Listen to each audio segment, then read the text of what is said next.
Hello, listeners.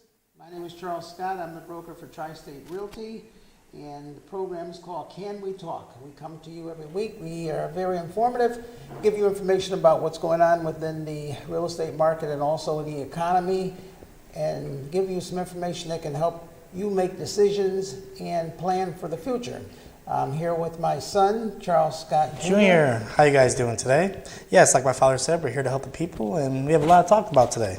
Some of the things that we want to talk to you about are some of the occurrences that have happened within the last week, and maybe we want to give you some information about how you can get ahead within the real estate market. Yes.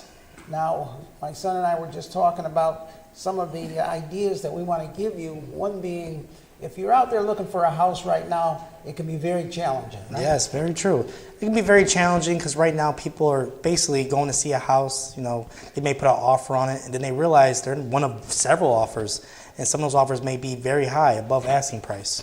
So the market actually is taken off with, I'd say, what it's been now? It's been about a couple of years, right? Yeah, I'd say since COVID, right? Since the pandemic started. Ever since the pandemic. Since that April 2020, people saw real estate sales fall. Then after that, they all skyrocketed up prices, and including migration. What was what we saw, especially in our area in Fairfield. We're seeing New Yorkers come in. And not only that, people are having to travel further. Yes. Especially now, and we know that with the cost of gas. Right? Yeah, definitely. The cost of gas. Cost of gas is killing us. Yes, very true. Whereas before, someone would be looking for a house, and you can take them within your normal neighborhood or maybe the surrounding city, and that would be it. Now, people are venturing further and further and further away in order to be able to find a property. Yes. So it's not uncommon for us to be within 1 week or 1 day in 3 or 4 or 5 different cities. Yes. Because what's happening is that we have to go to this city and see what the prices are in that city and then the following city. Now, one of the things we wanted to, the subject or the title of this particular session will be, how can you get ahead in this type of market? What is it that you can do to plan? What's your strategy? Or we're going to give you some tips on what you should do if you're looking to purchase a property, because it's so frustrating, and I know it's frustrating out there. And, maybe give them an idea of some of the things you have to go through. Yes, definitely. What we're going to give today is actually tips, but they're going to be competitive tips. Tips that help you, get an edge on, I would say, other buyers. Things to look for in the house, things that you can, imagine what this could be versus this buy already done. And what that will do is actually give you I would say, like a one over some of these current buyers. Exactly. One of the things that we want to talk to you about is that if you're looking out for a house, right now it's not uncommon to have multiple offers on a property. What we see happening is that a lot of the first-time buyers, they're chasing the glitz. Yes. They're all, in other words, nobody today seems like they don't even know how to hammer a nail. Everything's got to be perfect. Stainless steel appliances. They want everything. Granite, quartz. Everything. They want everything. That'd be perfect. Open the door, and it's like Homes and Gardens, House and Garden. Well, they see those HGTV commercials or TV shows, and they see those houses are very extravagant. Well, it has to be. It's TV. They're not going to show you a house, or I would say reality. They're not going to show you what a house looks like in our market. As far as when you're looking for a house, don't go for the glitz and glamour, because that's what everybody's going to go for. And that may price yourself out, or, your offer won't get chosen. Not only that, you're in a way I see it, and take it from me, I've been in the business 37 years. If I was looking for a house, I would get something that I could might need a little work. I could buy it, fix it up a little bit. Now it's worth more than what I paid for it. So right away, I've got a savings account in that house. Equity. I've got equity in that house. When you're chasing what everybody else is looking for, that's when the price goes up. Yes. Right now, we got a situation of supply and demand. We got a huge demand, not for all real estate. There's a huge demand for those houses that are like flips or shine with everything in it. So that demand is pushing the price of those houses up. So you might have the high demand on only 5% of the houses that are out there. What we see happening is that you have such high demand on those so few houses that now the rest of the people in the neighborhood, they don't have all of those glitz. They don't have the granite countertops. They don't have all of that. So they decide, well, I'm going to go up on my price too. Joe down the street got a lot of money for his house. Yes. But they don't know Joe went and totally Remodel this whole house. gutted the house, remodeled the house, and fixed the house up. So, you know, one of the things that, you know, we're looking to do today is to show you, do not, I mean, if you got the money and you don't mind spending the money and you don't want to fix anything up, or when we say fix anything up, Yeah, we're talking about little repairs as Small far stuff. as small stuff, you know, as far as give it a fresh coat of paint, maybe upgrade some of the appliances that yourself, you know, you can buy used appliances. There's plenty of used steel appliances that look great. there's everything out there. And to Yes. be honest with you, some of those flips that you see that you're buying, those aren't new appliances. Correct. Yes, because some people say, well, the supply chain, that's a factor too. Try to order a brand new 2021 or 2022 refrigerator right now from Home Depot. They may say 3 to 6 months. They have That's to right. wait for it to get from California. 3 to 6 months. And when you go into the house and you see the appliances and you see that everything is shiny, you know, in your mind, you're assuming that all of this is brand new. The person that's selling the property, he'll go down to a place like, you know, I don't want to name it, but in West Haven Yeah. and in Brantford, you got the largest appliance distributor there. Yep. And they specialize in scratch and dents. Yes. So why pay $800 for a refrigerator when you can get the same thing for $500 Yes. or $400? And, you know, it may have a little scratch in the back of it. Well, who cares? It's being pushed up against the wall. It might have a scratch on the side of it. Who Yes. cares? The range is going to be next to it. And so what's happening is that you're paying top dollar for items that you can buy for half the price. Yes. So don't, in other words, when you're following the glitz and you're following what everybody else is buying, you are putting yourself at a disadvantage. Now, some people may say, well, I have the Zillow app, Mr. Scott, at Redfin. How do I find these houses that may not have all the glitz and glamour? What I would tell them is look for the houses on those apps, because it does tell you how many days it's been on the market. Don't look at the 0, 1, 2. Oh, my Those are God. the most popular Oh. looking house. You'll see the views, hundreds of views every day. Look for the houses that have been on the market, let's say 30 days, maybe 35, 40 days, and see what's going on here. Exactly. And do your own investigation. Open that house on the app, look at the pictures, and say, maybe the kitchen looks like it's from 1980, 1990. Well, that's your, I'll say your wedge deal. That's your advantage. Maybe you can possibly put an offer on this house and upgrade it yourself. How many times do we get calls? In other words, we're working with different buyers. Yes. And when they send us properties that they want to see. And the minute we look, it's 0 days on the market. Oh, yes, yes. 1 day on the The market. sign's not even in the front yard yet. But what they're doing is they're waiting for the new house to hit the market. And the minute it says 0 days on the market, and many of you that are out there that are listening to me right now, if you're looking for a house, you know exactly what I'm talking about Yes. because you have the app and the app shows, okay, new listing. So psychologically, you're thinking to yourself, oh, they sent this new listing just to me so I can know about it. Not quite. What, Zillow's growing every day. How does that work? Tell me. I was reading about Zillow has 200 million monthly users. So think about that. So when they send that notification out, especially if you have your area targeted to Connecticut, let's say Bridgeport, everyone is seeing that house the same time as you.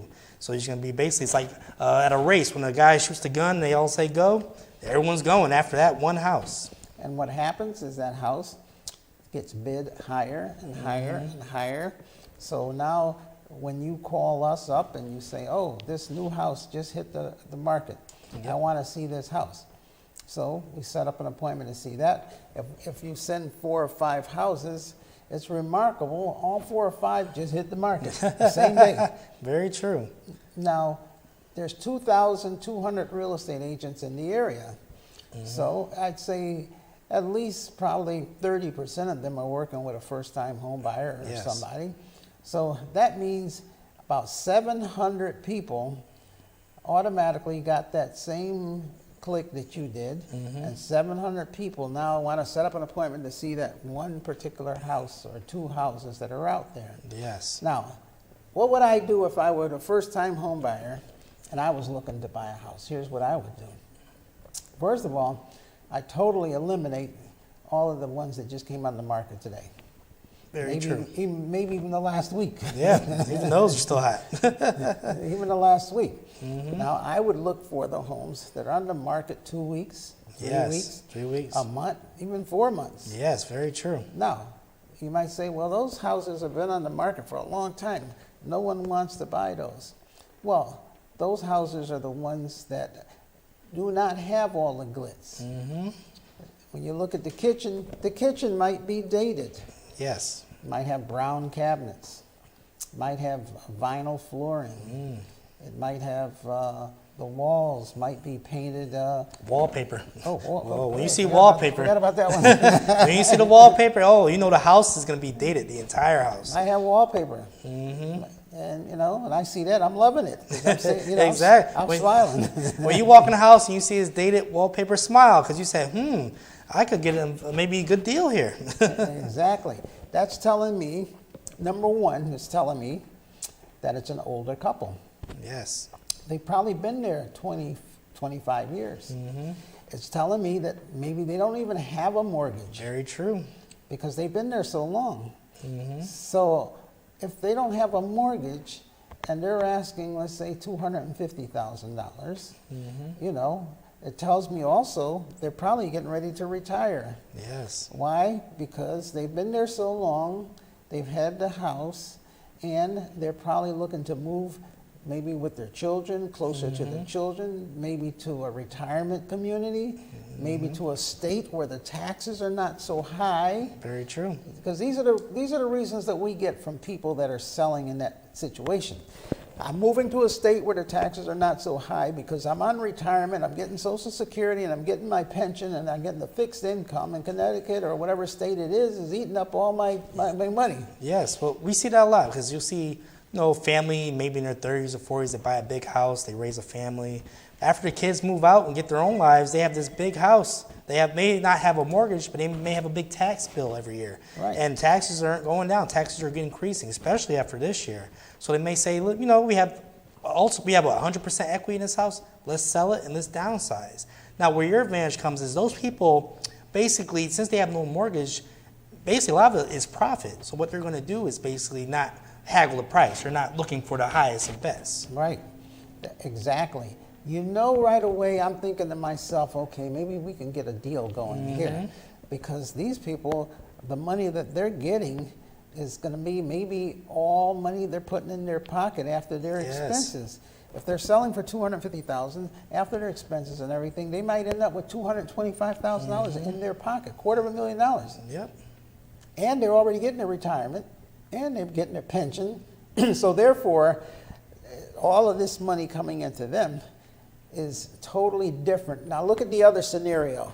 Here you have someone who just bought their house maybe 2008 when the market was high. Yes. And they went ahead and they remodeled the house. They put money in, and they put in the granite countertops, and they put in the new floor and all of that. So now they're selling it for, let's say, $350,000, $400,000. Well, after they figure out their purchase cost, the money they put in, let's say they bought it for $225,250, and they put, let's say, 30, 40 into it. So now that's almost $300,000. So now their fees, so they're selling it for $350, $400. They're only making about $60,000, Just about after $50,000. closing costs, yes. So therefore, these are not the people that you're going to go in there and start haggling with and think you're going to get a big bargain out of. They need the money. Those are the ones that want highest and best. Those are the people that are going to put stainless steel, granite, everything, because they want to squeeze every penny they can. They want to make the most value as far as a house that you just turn the key and move in. Right. So you're chasing after a dream that is really not a good investment when you're looking for the top line, for the top end. And what happens is that when you buy that property, right away, now you've got the high mortgage, you've got all of the expenses that you have to pay. Now, let's put two scenarios together. You bought that house, what equity do you have? Let's say you go to sell it 2 years from now. What if the property drops in a little value? Now you're stuck. Very now true. let's say I buy the house next door, needed a little work, I paid $200,000, $240 for the house, $225, whatever it may be. Now I go in and I start remodeling that house. Now, what do? First of all, I put the stainless steel appliances in. Say I spend $1,000 on the refrigerator. I go all out. I get the ice refrigerator with the, the water and everything. The water and all that. Let's say I get a range. I get a nice range for about $600. I'm into it for $1,600. Now, you really want to go and economize and have it look great, because I've done this, haven't I? You have. Tell them about the granite. I've done it, the last 2 years? Yes, definitely. With a property that I own. You go in, and it had horrible looking cabinets. I mean, brown cabinets, dark brown cabinets. Dark brown cabinets. And As a matter of fact, they look dated. They were dated. Tell them how you spruced those up. What did I do? I went to a paint store and get good quality paint. And I got a, what was it called? Bright Well, white. tell them you got the gloss, right? So the light hits it, looks very nice the gloss. and shiny. Get the gloss. Yeah, gloss white paint. Get the gloss, bright white paint. And I got it wasn't no more than a couple of gallons. So now my cost there is like $30 a gallon. I got the fine brush, so it wouldn't leave any streaks or anything like that. And all of the cabinets, I painted them bright white. Bright white. And they came out looking just like I just bought them. Look amazing. They were amazing. They came out nice and bright and white. I changed all of the knobs and I put gold knobs on them. They're really nice, expensive looking knobs. Yes. When I say expensive, instead of $1.50, the knobs cost me What? $2. $2 to $3. Maybe $2.50, $3, but they were expensive looking knobs. And I put all of the handles and knobs on all of the cabinets. So now I got bright white cabinets with all the expensive knobs and everything. And I'm looking at a total investment of maybe $80. $80, $90. And 89. And look at all the work I didn't have to do. I didn't have to go in and tear the cabinets out. demolishing the I cabinets. didn't demolish them. I didn't have to go patching all of the wood in the back. I didn't have to hire carpenters. I didn't have to go in and change everything around. It'd take weeks. All of that took 2 days. 2 days. That was Because I had it. to wait for it to dry overnight. Otherwise, it would have taken 1 day. Right? Because I put 2 coats in. So look at that in the kitchen. What, you've changed the appliances. And You've done the cabinets. on the what do you call it, countertops, they were what do they call it, Formica or whatever. Yeah, it was the Formica. Formica. It looked like an 80s house as far as like It was pink. an It was like light pink. Yeah, light pink, orange. It looked like something from the days of the Fonz. Yeah, exactly. That was ugly. I mean, I say it's ugly, but Hey, it was a generation it ago. was the way it was then. So, I searched around and I found a company that did the granite counter. Granite. And there's a lot of them around now. Yeah. And I went and I spoke to the gentleman, and I said, I'd like to put all granite countertops. He came out and he measured it and everything, and that cost was $1,600. And he measured everything, custom and everything, and put all of that together. So it took him about 2 weeks, and he sent his men out to the house. I had to remove the old countertops. That was my agreement. But that was easy. I That was just easy. took a hammer and a screw. Hammer and a crowbar, right? And a screw gun. Screw gun. Take them off. Mainly a hammer and a screw gun. I unscrewed all of the screws and just lifted it up and took it all off. And he came out with his two workers. It was a Saturday morning, remember? Yep. They came out, they fitted it because it fit perfectly, and they just sat it down. And then I got a new stainless steel sink to fit right down in there. But now I got granite countertops. So now I've got new appliances, new granite countertop, and nice white, what do you call it? The cabinets. Cabinets. So, what's left? I got a fixture, a light fixture for the, this is the kitchen. I got a light fixture for the kitchen. Light fixtures can go anywhere from $10 and up. Yeah. You don't have to go all out and put chandeliers and all that. Light fixture's a light fixture. The other light fixture that was there, I just used the light fixture and put a different cover over it. Exactly. That was easy enough. And all that was left was what? The floor. The You floor. Get that from Home Depot, the final little squares. There you go. And I got the squares. They're like 12 inch by 12 inch. Yes. And they're self-stick. They self-stick. That was an easy job, wasn't it? How long does it take to do that? You just peel the back off and like a sticker. sit it there, and just like a stamp on an envelope. And then the final thing was a backsplash right behind the stove. Oh, the backsplash. Beautiful backsplash from Home Depot. They have Same plenty of thing. designs. I got a backsplash, and the backsplash that I got was not the one with the gold and the glass and all of that you need a carpenter to put in. They have backsplash that's made out of a material like sort of a metal material. Yes. It comes in silver and gold, and you can cut it. You can actually cut it with a heavy-duty scissors, and it had a nice design on the front. So you get your caulk or your glue, you glue the back of the wall, you just press it up there. Now turn that kitchen that was dated into something. When you open the door, it's like, wow, look at this beautiful kitchen. Now that kitchen, but you invest maybe $2,900 in it total. Yeah. Granted, everything. The equity, as far as say the value of the house, when someone walks in there, they're going to be amazed. They're going to say, wow, this is a very updated kitchen. Right. Yes. I saw an advertisement on TV last night. This company's got kitchens all around the state of Connecticut, and they had the advertisement. And I figured it out. It said $300 a month. It says for as low as $300 a month for 72 payments. There you go. They'll remodel your kitchen. So I'm thinking, okay, $300 a month is $3,600. 72 months, that's what, 6 years? It's about 6 years. So you figure 6 years times about 4, and then everything. So you're looking about 24,000, probably what other sales Finance. tax and all that finance. Interest. So what are you looking at? About maybe $30,000. $30,000.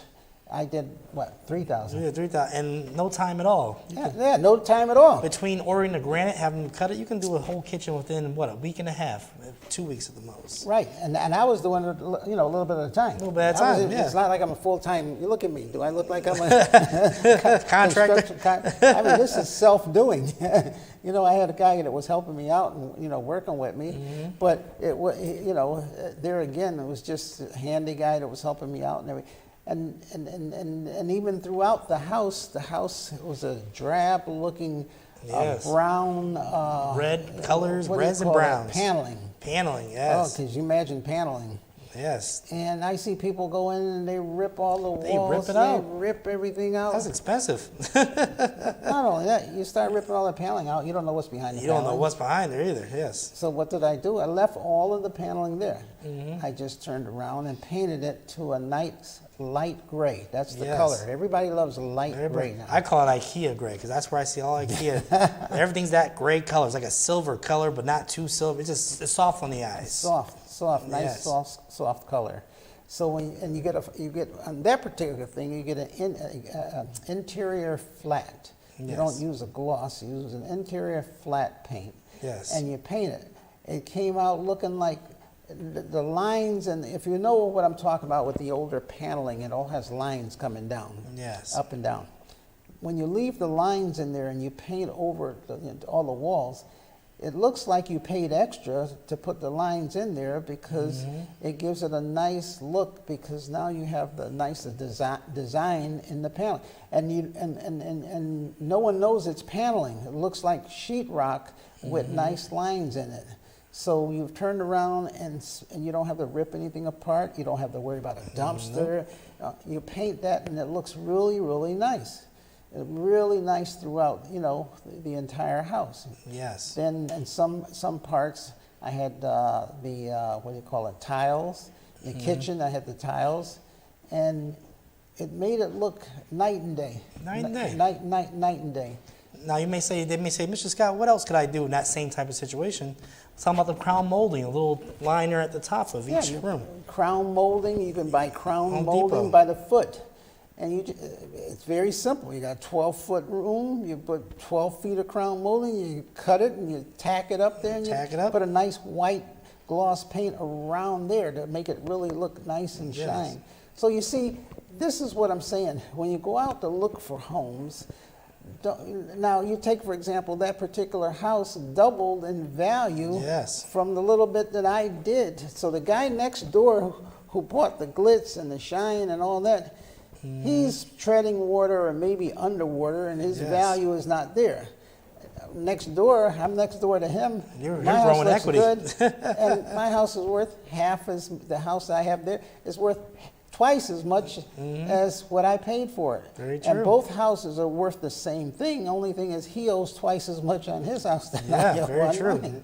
So you see, and now I could turn around if I wanted to and sell that house to his cousin or the next person because it looks just as good as his house. But that's what I'm trying to say. When you're out there and you're in these competitive bidding processes, don't, like I'm saying, hey, if you want to pay the money, okay, but you don't have to. In most You don't cases have right to. now, we're in a situation where most people cannot afford to pay that money. With the interest Yes. rates that have gone up and with the cost of living and the inflation that we're dealing with, most people now are in a bind because Yes. rents are sky high Very true. and they can't afford all that glitz. Exactly. So- So in closing, we're going to continue this. We just covered the kitchen today in the living room. So as far as there's many things you can do to fix up a house to give you value. People always want to go turnkey, buy the house that's already fixed up, but there you're going to have competition. Why not go for the house that is almost there and you take it there and you can reap the rewards? Exactly. And if you were looking to do that, contact my son. Oh yes, definitely. Give us a Contact call. Me, and we can sit you down because we have your interests at heart. Yes. Well, we want to see that you get the biggest value possible. So Very maybe true. you can close this out. Yes, definitely. We're here to help the people like we say every week, and we'll see you next week with even more tips on how to get a wedge deal in the real estate. Right. And tell your friends, because what we're trying to do is make home ownership available and affordable to everyone Yes. out there. Because especially with the rents and everything that's going on, we don't have to tell you. So Very true. until next week, God bless. Shalom. Amen. Amen.